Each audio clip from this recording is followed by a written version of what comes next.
Hello नमस्ते, welcome और welcome back to the educational channel of Botany Adda में आप सभी का स्वागत है। गाइज, आज मैं आपको MSc zoology semester first paper fourth के मोस्ट इंपॉर्टेंट क्वेश्चन बताने वाली हूँ।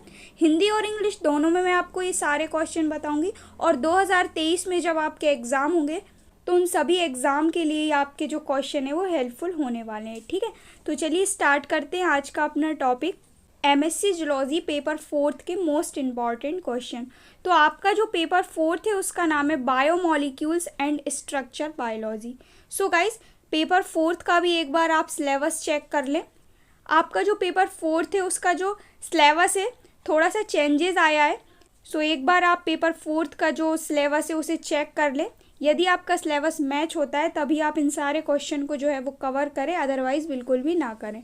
ठीक है, तो चलिए स्टार्ट करते हैं। एक एक करके हम सभी यूनिट के इम्पॉर्टेंट क्वेश्चन देखेंगे। ठीक है, तो देखिए, सबसे पहली जो आपकी यूनिट है उसका नाम है केमिकल फाउंडेशन ऑफ बायोलॉजी। इसके अंतर्गत सबसे पहला क्वेश्चन है जो कि वेरी इंपॉर्टेंट है, पीएच पीके इक्वेशन यानी समीकरण। तो सबसे पहले क्या करना है, आपको पीएच और पीके का इक्वेशन सॉल्व करके देखना है। इसके बाद पीएच और पी के वैल्यू कैसे ज्ञात करते हैं वो भी देखना है। साथ ही साथ आपको पीएच की जो है वो डेफिनेशन वो भी देखना है। ठीक है, तो इस टाइप से आपको सभी क्वेश्चन को कवर करना है। ठीक है, इसके बाद सेकंड क्वेश्चन है एसिड एंड बेस रिएक्शन यानी अम्ल और क्षार की अभिक्रियाएं। तो काफ़ी सारी रिएक्शन दी गई हैं एसिड एंड बेस की, तो आपको मिनिमम 4 से 5 जो है वो रिएक्शन करना है और उन सभी की मैकेनिज्म करना है यानी क्रियाविधि करना है। ठीक है, तो ये हुआ आपका सेकंड क्वेश्चन। इसके बाद थर्ड क्वेश्चन है बफर यानी बफर्स क्या होते हैं। सबसे पहले आपको इनकी डेफिनेशन करना है, देन इनके अंतर्गत काफ़ी सारी रिएक्शन, काफ़ी सारी मैकेनिज्म दी गई हैं, तो उनमें से आपको 4 से 5 मैकेनिज्म और रिएक्शन करना है बफर्स की या बफर सॉल्यूशन की। ठीक है, इसके बाद फोर्थ क्वेश्चन है एसिड एंड बेस में अंतर, अम्ल और क्षार में अंतर। गाइस, काफ़ी ज़्यादा इंपॉर्टेंट है, तो 7 से 8 पॉइंट आप कर लीजिएगा। एसिड एंड बेस में डिफरेंसेस, तो आपका ये जो टॉपिक है वो क्लियर हो जाएगा। इसके बाद नेक्स्ट दिया गया है वीक बॉन्ड्स, इसकी डेफिनेशन और इक्वेशन करना है आपको। वीक बॉन्ड्स क्या होते हैं, जो भी आपके दुर्बल बॉन्ड्स होते हैं उन्हीं को कहते हैं वीक बॉन्ड्स। इनकी आपको परिभाषा देखना है और समीकरण देखना है। ठीक है, 2 या 3 मार्क्स के लिए पूछा जाता है। काफ़ी अच्छा क्वेश्चन है और काफ़ी ज़्यादा इम्पॉर्टेंट है। इसके बाद नेक्स्ट है फ्री एनर्जी, रेजोनेंस और आइसोमेराइजेशन यानी मुक्त ऊर्जा, अनुनाद और समवैवीकरण। ये जो क्वेश्चन है ये गाइस टिप्पणी के तौर पर पूछे जाते हैं, यानी टिप्पणी लिखिए।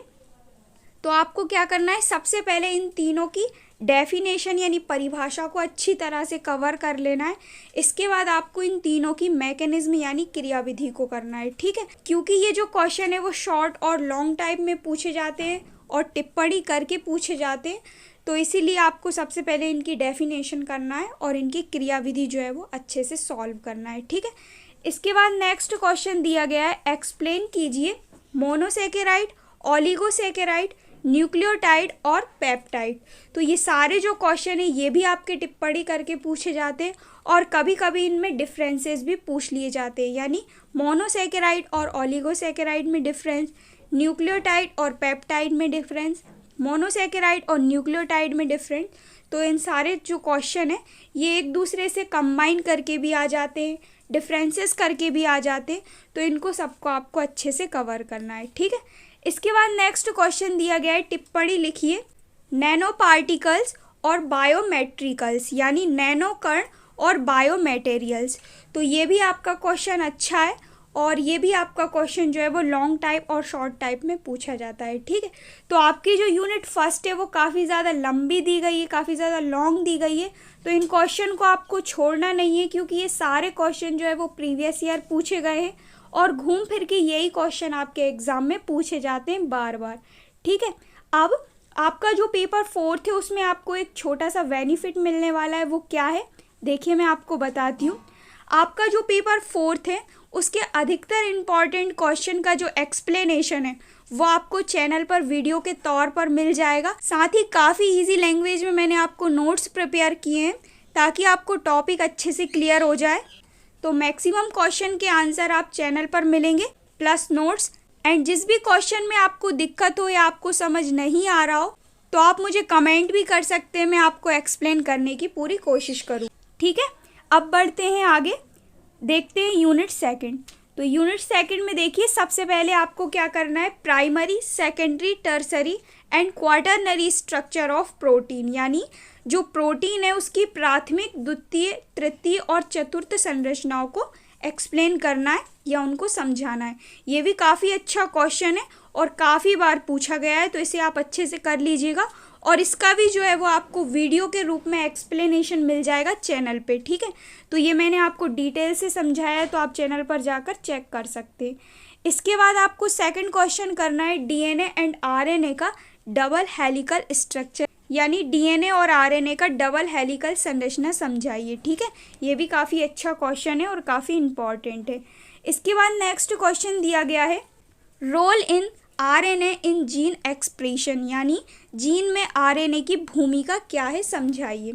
इसके बाद नेक्स्ट क्वेश्चन दिया गया है एक्सप्लेन कीजिए DNA replication, DNA recombination, DNA damage and repair. ये तीनों ही जो टिप्पणियां हैं ये काफ़ी ज़्यादा इम्पॉर्टेंट है और पूछी गई हैं आपकी मोस्टली। ठीक है, तो इनको आपको अच्छे से कवर करना है।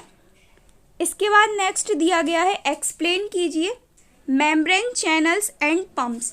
तो ये भी इम्पॉर्टेंट है और न्यू टॉपिक ऐड हुआ है ये आपका मेम्ब्रेन चैनल्स एंड पंप्स, तो इसे आप कवर जरूर करिएगा। ठीक है, इसके बाद नेक्स्ट दिया गया है फंक्शनल इम्पॉर्टेंस, यानी कार्यात्मक महत्व।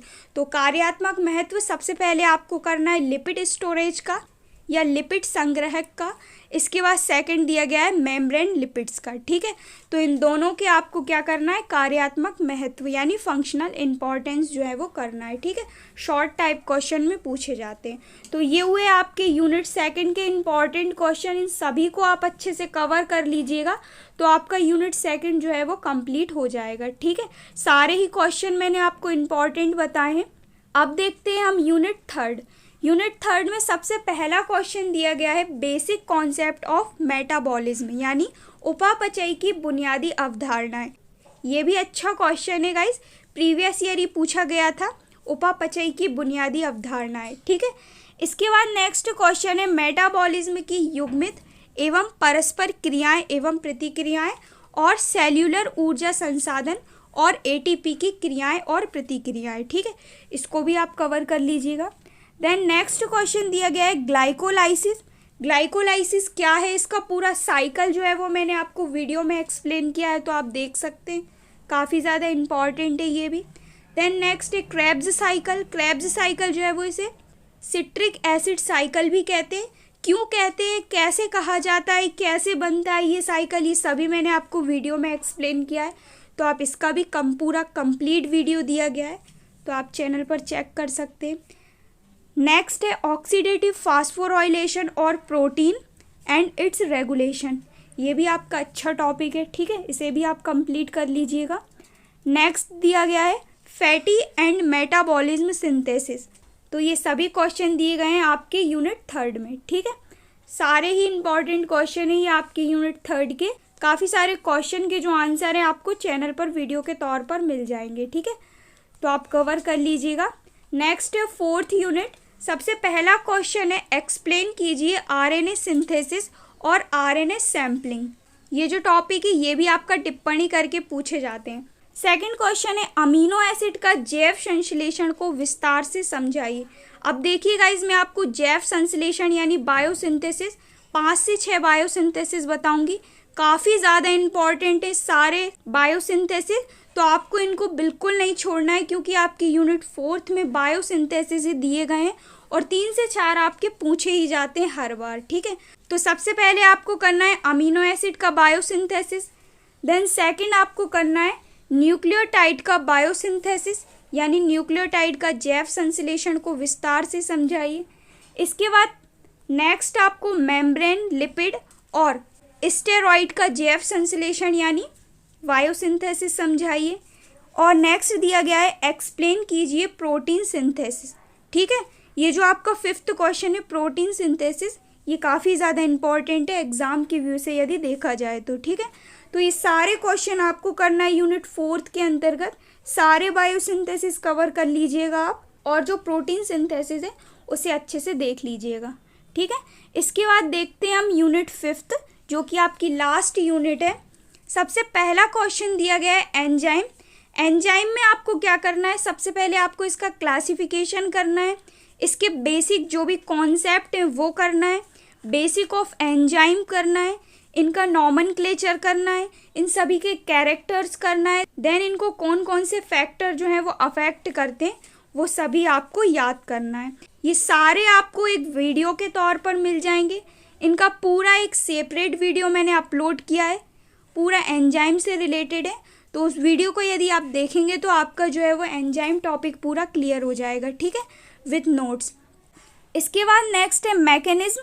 एंजाइम की मैकेनिज्म करना है, एंजाइम कैटेलाइसिस की आपको मैकेनिज्म करना है, ठीक है। देन नेक्स्ट क्वेश्चन दिया गया है एंजाइम क्रिया का विनियमन कैसे करते हैं, एक्सप्लेन कीजिए, यानी रेगुलेशन ऑफ एंजाइम एक्शन। इसके बाद नेक्स्ट दिया गया है कॉन्सेप्ट यानी अवधारणाएं। सबसे पहले आपको करना है concept of free energy, then इसके बाद आपको करना है कॉन्सेप्ट ऑफ थर्मोडायनेमिक प्रिंसिपल्स, ठीक है। दोनों ही कॉन्सेप्ट इंपॉर्टेंट हैं, तो दोनों को आप अच्छे से कवर कर लीजिएगा। इसके बाद नेक्स्ट दिया गया है टिप्पणी लिखिए। सबसे पहला है energy rich bonds compounds, then second है बायोलॉजी एनर्जी ट्रांसड्यूसर्स, ठीक है। तो ये सारे ही क्वेश्चन दिए गए हैं आपके यूनिट 5 में, इनको आपको अच्छे से देखना है। आई होप वीडियो आपको क्लियर हुआ होगा। कोई भी डाउट हो आप मुझे नीचे कमेंट कर सकते हैं।